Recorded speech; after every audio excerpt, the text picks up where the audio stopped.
السلام علیکم شیخ. شیخ آج جو ہے دیہاتی سطح سے لے کر بین الاقوامی سطح پر مسلمان بہت پریشان ہے اور بدحال ہے. تو اس کی سب سے بڑی وجہ کیا ہے اور اس کو بدحالی اور پریشانی کو دور کرنے کے لیے کون کون سے طریقے ہم نے استعمال کرنے چاہیے؟ یہی ہمارا سوال تھا. ٹھیک ہے، جزاک اللہ خیر. السلام علیکم رحمۃ اللہ وبرکاتہ. دیکھیے، سوال یہ ہے کہ مسلمانوں کے چھوٹے سے چھوٹے سطح سے لے کر بین الاقوامی سطح تک، انٹرنیشنل لیول تک، لوکل لیول سے بدحال ہے، برے حال ہے، پریشان حال ہے. تو اس کا سبب کیا ہو سکتا ہے اور علاج کیا ہو سکتا ہے؟ تو دیکھیے، سب سے پہلی چیز تو میں اس معاملے میں یہ کہوں گا، میرا اس پر ایک لیکچر ہے، جدید دور میں مسلمانوں کو چیلنجز اور اس کا حل، جس میں نے 10 نکاتی ایک پروگرام رکھا، جس میں نے یہ بتایا کہ کیا کیا چیلنجز آج کے زمانے مسلمانوں کو ہے اور ان چیلنجز کا حل کیا ہے، کیسے اس کا سلوشن نکالیں گے.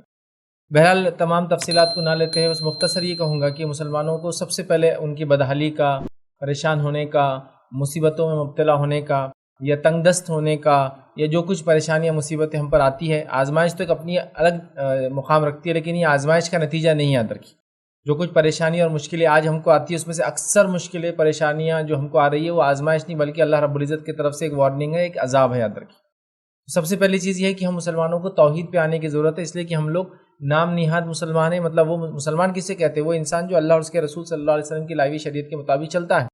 تو ظاہر سی بات ہے، اس میں سب سے امپورٹنٹ، سب سے اول توحید ہے. ہم لوگوں نے مکمل طور سے توحید کو چھوڑ دیا، اور اکثریت مسلمان کی باوجود اس کے کہ وہ دعویٰ کرتی ہے کہ وہ توحید پرست ہے، وہ شرک میں مبتلا ہے، جس کی گواہی خود اللہ رب العزت نے قرآن کے اندر دے دی کہ وَمَا يُؤْمِنُ أَكْثَرُهُم بِاللَّهِ إِلَّا وَهُم مُشْرِكُونَ، کہ اکثر لوگ تم دیکھو گے کہ محمد صلی اللہ علیہ وسلم دعویٰ تو کرتے ہیں ایمان کا، لیکن سوائے شرک کے وہ کچھ نہیں کرتے. تو لہٰذا ہم بھی انہی لوگوں میں سے ہوں گے. حالانکہ یہ بات تو پچھلے لوگوں کے لیے تھی، بہرحال یہود و نصارہ نے وہی کیا، مشرکین مکہ وہی کرتے تھے، اللہ پر ایمان کا دعویٰ کرتے تھے، لیکن سوائے شرک کے کچھ نہیں کرتے تھے. تو لہٰذا سب سے بڑا مسئلہ ہمارے ساتھ وہ شرک کا ہے، یاد رکھیے. جب تک شرک ہمارے ساتھ لگا رہیں گا، اللہ رب العزت کی نصرت، مدد، فتح، یہ تمام چیزیں اللہ ہی راستے اس کے بند کر دیتا ہے، یاد رکھیے. اور جب ظاہر سی بات ہے ہمارا تعلق باللہ، اللہ سے ریلیشن شپ ختم ہو جاتا ہے، شرک کی بنیاد پر ریلیشن شپ اللہ سے ختم ہو جاتا ہے، تو نتیجہ یہ ہوتا ہے کہ یہ تمام چیزیں دنیا کے اسباب پر طے ہوتی ہے کہ تمہارے پاس کیا اور ہمارے پاس کیا ہے. لیکن جب تعلق باللہ، اللہ سے ریلیشن شپ مضبوط ہوتا ہے انسان کا، جو کہ توحید کی بنیاد پر ہوتا ہے، نتیجہ یہ ہوتا ہے کہ تعداد میں ہم قلیل کیوں نہ ہوں، تعداد میں ہم کم کیوں نہ ہو، مالی اعتبار سے ہم کمزور کیوں نہ ہو، ٹیکنالوجی کے اعتبار سے ہم پیچھے کیوں نہ ہوں، لیکن یہ دیکھا گیا کہ چھوٹی چھوٹی جماعتیں بڑی بڑی جماعتوں پر غالب آ گئی. یہ صرف فزیکل غالب آنا نہیں ہے، بلکہ غالب آنے سے مراد ہر اعتبار سے. مسلمانوں نے جو کارنامے سائنسی دنیا میں انجام دیے، مسلمانوں نے جو کارنامے دیگر مختلف فن اور جو ہے جس کو کہیں گے سائنس اور ٹیکنالوجی میں کیے، وہ ساری چیزیں دلیل ہیں. مسلمانوں نے جو فتوحات اتنے کم وقت میں اور اتنی مضبوط اور اتنی جس کو کہیں گے پائیدار فتوحات کی، کہ جہاں جہاں صحابہ پہنچے، اس بات کو آپ نوٹ کر لیں، جہاں جہاں صحابہ پہنچے وہ ملک آج تک مسلمان ہے. اتنی پائیدار فتح دنیا نے کبھی نہیں دیکھی. الیگزینڈر دا گریٹ جس کو ہم کہتے ہیں، سکندر اعظم، کتنے دور تک آیا، کہاں سے نکلا؟ میسیڈونیا سے نکلا، اور کہاں تک آیا؟ ہندوستان تک آیا، پورا ادھر یورپ میں گیا. لیکن اس کے بعد بھی آج اس کو کون پہچانتا ہے، اور اس کی چھاپ کہاں باقی ہے، اس کی حکومت کہاں باقی ہے؟ نہ اس کے مذہب کو ماننے والے لوگ باقی ہیں، نہ اس کی کوئی چھاپ باقی ہے. ہاں لوگ بولتے ہیں قلعہ بنایا تھا، یہاں سے گزرا تھا، یہاں آیا تھا، یہاں کھایا تھا، یہاں پیا تھا، یہاں بیمار ہوا تھا، اور یہاں سے بیماری اس کی بڑھ گئی اور پھر چلا گیا اور مر گیا، ہے نا. لیکن آپ دیکھیے مسلمان صحابہ جہاں جہاں پہنچے اتنی پائیدار فتح تھی کہ آج تک وہ ممالک و سرزمین سب کے سب مسلمان. بلکہ صرف یہ نہیں، ان کی ایسی شدید محبت تھی لوگوں سے، انسانوں سے، اور ایسے بڑے بڑے کارنامے انہوں نے انجام دیے جس کے نتیجے میں جہاں جہاں تک صحابہ پہنچے ان ممالک کی زبان بھی عربی. آج ایسا کہیں نہیں ہوا. انگریزوں نے ہم پہ حکومت کی 200 سال، آج کیا چھاپے ان کی ہم پر؟ صرف سائنس اور ٹیکنالوجی کو اس زبان میں پڑھنے کے علاوہ ہم لوگ کوئی بھی انگلش نہیں بولتے ہیں. انہوں نے ہندوستان پہ کیا، بر صغیر پرانا جو تھا بنگلہ دیش پہ کیا، پاکستان پہ کیا، افغانستان پہ کیا، ہے نا، اور کہاں کا نہیں کیا، چائنا پہ کیا، دنیا میں کیا. لیکن ان کی زبان بولنے والے لوگ آج کتنے ہیں؟ صرف ان کا ملک بولتا ہے. اور ہم لوگ چونکہ وہ آج کل سائنس کی زبان ہے اس لیے اس کو پڑھتے ہیں، لیکن کسی کی مادری زبان نہیں ہے. لیکن صحابہ جہاں پہنچے ان علاقوں کی زبانیں آج بھی عربی ہے. اگر عربی زبان نہیں ہے تو اتنا متاثر ہوئے کہ انہوں نے اپنی زبانوں کے حروف کو چینج کر کے عربی کے حروف لے لیے. اردو مثال کے لیے لے لیجیے آپ، اس کے بعد آپ جو ہے پشتو لے لیجیے آپ، اس کی مثال کے لیے بڑی بڑی زبان، ازبیک کی زبان تھی. خیر آج کل وہ لوگ عربی کو چھوڑ کر انگلش یوز کرتے، لیٹنائز کر دیا. لیکن ترکمنستان کی جو ترکمن زبان ہے وہ بھی اسی میں تھی، ترکی زبان اسی میں تھی، انڈونیشین بھاشا اسی میں تھی، ملیشین اسی میں تھی. ابھی یہ سب زبانیں جو میں نام ہے سب نے اپنے آپ کو بدل کے لیٹن لپی 1950 کے بعد چینج کر دیا اپنے آپ. لیکن کسی زمانے میں عربی کے الفاظ کا استعمال کرتے تھے ان کی لپی کے لیے، حالانکہ اس سے پہلے قدیم ان کی زبانیں دوسری لپی میں لکھی جاتی تھی، اسکرپٹ میں لکھی جاتی تھی. تو گویا یہ اثر تھا ان کا.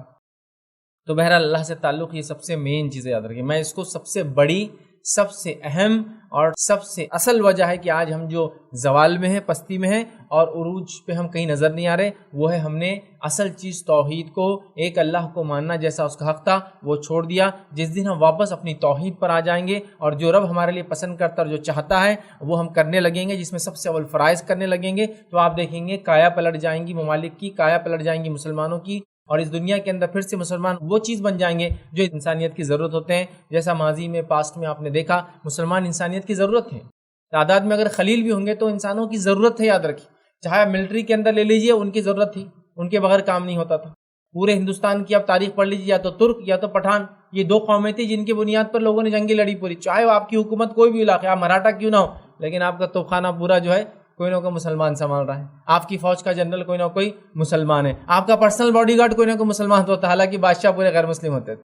تو گویا ایک ضرورت تھی، ان کو پتا تھا یہ اسپیشلائز قوم ہے فلاں چیز میں، کھانے پینے میں یہ اسپیشلائز ہے، شربت بنانے میں یہ اسپیشلائز، چونکہ شراب نہیں پیتے تو شربت بنانے کی ان کے پاس وہ ہے، کپڑے وغیرہ یہ بہت اچھے بناتے ہیں، ان کی فلاں چیز اچھی ہے، حفاظت یا تحفظ کی چیزیں ان کی اچھی ہے۔ مسلمانوں کے لاک کتنے مشہور تھے دنیا بھر کے اندر، آج بھی دیکھیے علی گڑھ کا لاک کتنا مشہور ہے، پوری انڈسٹری تھی ایک بڑی۔ مسلمان کارپیٹ بنانے کے اندر سب سے ماہر رکھتے ہیں، چاہے دنیا میں آپ کہیں بھی ہو، آپ کی حکومت چاہے مسلمانوں کے خلاف آپ کیوں نہ ہو، لیکن قالین جو بچھیں گے وہ ایرانی یا ترکی قالین ہی ہوں گے، آپ سمجھ رہے؟ تو گویا مسلمان انسانیت کی ضرورت تھے، چاہے آپ ان کو اچھا سمجھو یا برا سمجھو۔ تو وہ دور پھر آ جائیں گا جب مسلمان انسانیت کی ضرورت بن بیٹھیں گے۔ تو یہ اصل چیز ہے، یاد رکھیے، اور وہ تبھی ہوتا ہے جب ہم اللہ کے محبوب بندے بن جاتے ہیں، اور وہ تبھی ہوتا ہے جب ہم توحید پہ قائم رہ کر وہ کام کرتے ہیں جو ہمارا رب پسند کرتا ہے، جس کی مثال صحابہ، تابعین، تبع تابعین، سلف صالحین ہیں، کہ جو تعداد میں کم تھے، قلیل تھے، لیکن ان کی زبان، ان کا کلچر سمجھتے نا، ثقافت جس کو کہیں گے، ان کا کلچر، ان کی زبان، ان کی ہر چیز جو لوگوں پہ جو حکومت کرتی تھی، مطلب لوگ اس کو چاہتے تھے ویسا کرنا، وہ چیزیں کرنا۔ بہرحال وقت نہیں ہے، ورنہ اتنی کچھ چیزیں یاد رکھیے کہ مسلمانوں نے جو انسانیت کو دی، انسانیت نے مسلمانوں سے لیا، اور وہ آج بھی ہماری مقروض ہے، مسلمانوں کی مقروض ہے۔ وجہ یہ تھی کہ مسلمان اللہ کے محبوب تھے، جب وہ اللہ کے محبوب تھے تو اللہ رب العزت نے ان کی محبت انسانوں کے دلوں میں ڈال دی تھی۔ جب ہم نے اللہ سے ہماری محبت کم ہوئی، ہم نے شرک کرنا شروع کر دیا، اور اللہ نے جو چیزیں ہم پر فرائض عائد کی جو کہ اس کو پسند ہے، اس لیے اس نے ہم پہ فریضہ کیا ہے، ان چیزوں کو چھوڑ دیا، نتیجہ یہ ہوا کہ ہم پیچھے ہو گئے۔ توحید کا حال تو میں نے آپ کو بتا دیا کہ شرک ہم کتنا کثرت سے کرتے ہیں۔ اس کے بعد سب سے اہم چیز جو ہے یاد رکھیے توحید کے بعد وہ نماز ہے، اس کا حال بھی کیا میں آپ کو بتا سکتا ہوں کہ مغرب کی نماز سب سے زیادہ لوگ پڑھتے ہیں، فجر کی نماز سب سے کم لوگ پڑھتے ہیں، اور جو مغرب کی نماز بھی سب سے زیادہ لوگ پڑھتے ہیں، میں سمجھتا ہوں وہ 5% بھی نہیں ہوتے مسلمانوں کی۔